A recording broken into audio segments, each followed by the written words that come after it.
I will provide you a brief overview, and Deputy Chief Nick Kalange will discuss in details the separate investigations. The first case occurred last night, September 10th, 2025, just before 7:45 p.m. in the 7100 block of International Boulevard, when multiple masked armed subjects attempted to rob a local business.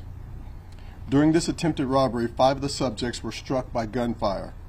2 of the subjects died of their injuries last night, and the other 3 were transported to local hospitals.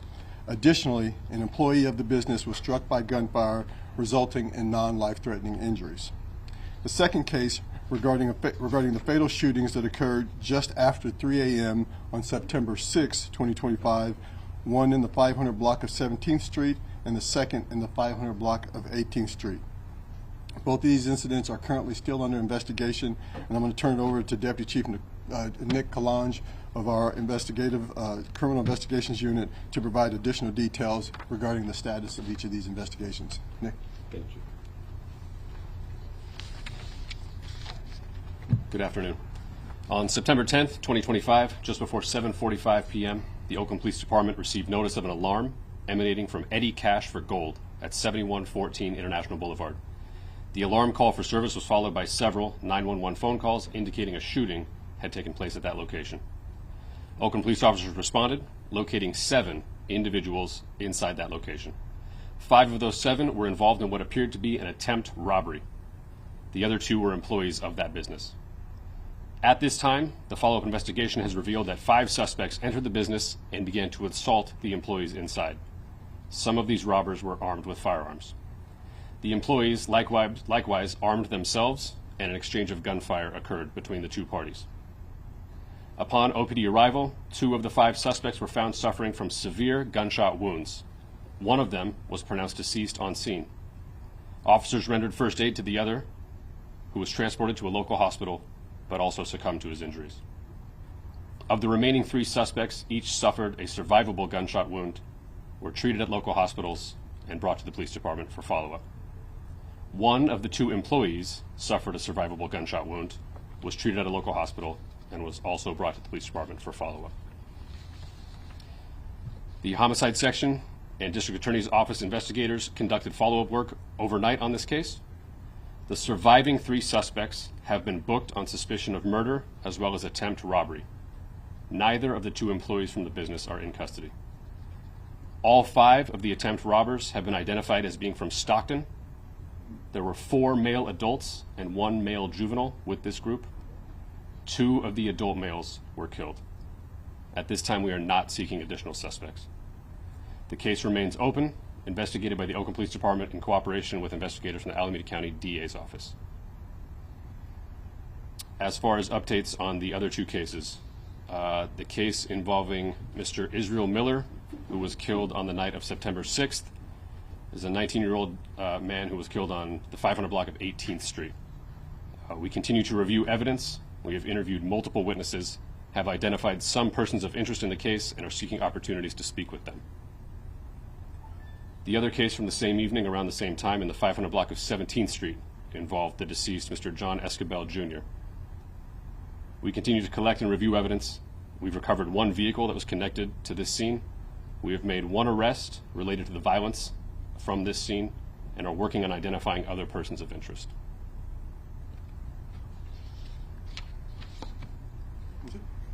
We'll open it up for a few questions. How do you come to the homicide, the murder charge on the suspects?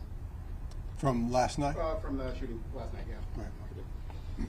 So, in working with the district attorney's office overnight and assessing the facts of the case, due to the violence and the intent of the robbers in initiating this crime and the subsequent deaths, the suspects have been booked on those charges, and the full case will be presented to the district attorney's office for consideration. The homicide of their compatriots that were involved in the shooting? That's correct. You said employees was one of the people in the shop, the pawn shop folks. Was that an owner? We were hearing owner before. At this time, we're confident in identifying them both as employees. The ownership is still something we're working on. And they were both armed and returned fire, or how did that happen? Yes, at this time we have evidence that both of the employees were armed with firearms and returned fire. Melina. A quick clarification in terms of the homicide charges. Are they being charged for homicide because they came in, and if they hadn't have come in, then that gun battle wouldn't have ensued, or is it because the bullet that killed those two people were their bullets?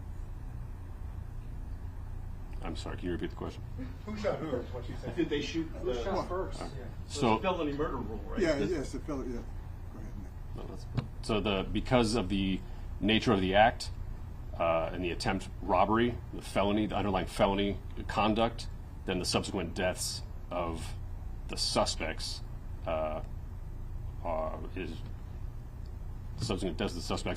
we believe that their compatriots are thereby responsible for those deaths and therefore were booked on homicide charges. Gotcha. And the final determination in regards to what is charged will be determined by the DA's office, but that's what we've put forward at this point in time. Do you know who shot her with this one? Oh, I'm sorry. Back up. And I'll just quickly, right now, we're still early in the investigation. That's going to take time to determine who shot first in regards to who pulled out the guns first and things like that. It's just too early in the investigation to make that definitive assessment right now. I'm sorry, go ahead. And Chief, aside from those logistics of it all, I understand that this is still under investigation, but what is your reaction to the fact that store owners, employees are now arming themselves to try to keep themselves safe and something like this happens? Well, we're going to have to look at that piece of it as well, and that's part of the investigation that they're doing in regards to what the owners were doing. Are they authorized to carry those weapons within their business and take the actions that they did? Based on the investigation, they're right now, that's why they have not been charged. But again, the DA is going to look at every bit of this case and determine if any lesser charges will go against the owners or the operators of that business or elevated charges. But just in terms of the fact that they're even arming themselves, we talked to some people on that corner today who say they're not the only ones that have armed themselves. A lot of employees are arming themselves because they're scared. Well, I don't want anyone to think that we're in a place to where we want our community to become vigilantes. That's not what we're looking for here.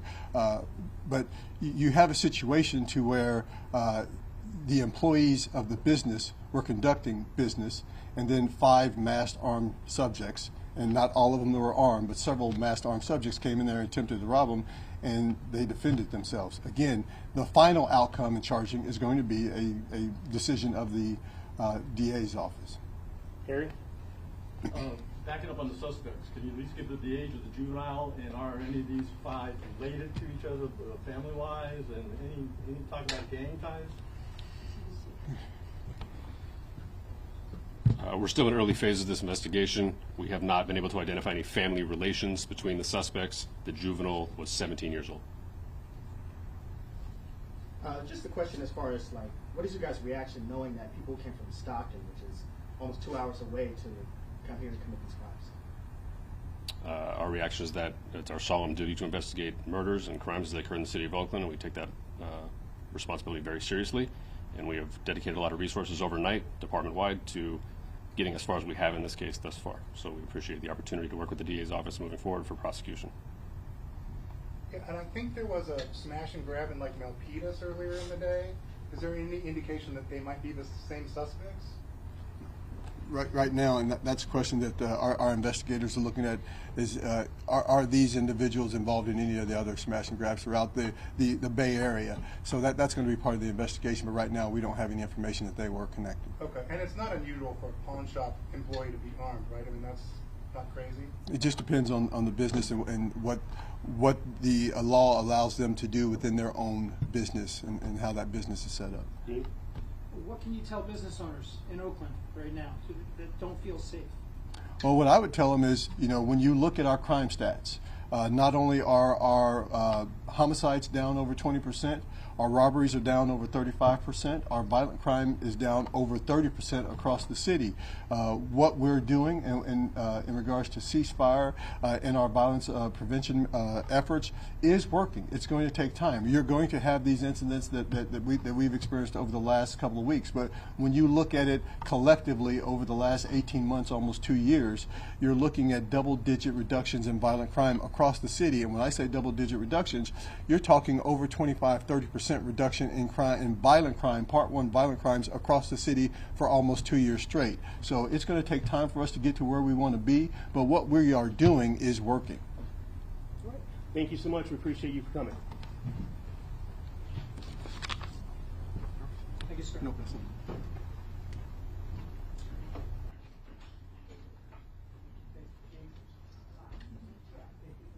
I do know the mayor's office is also going to release a statement about last night, so they'll send them out, so be prepared for that as well. Thank you, Paul. No problem, buddy. Paul, is there going to be a press release in our email or on this? I don't know, y'all have you. And there's not going to be a release. No video release, right? No video release. No video release. Oh, okay. No video release.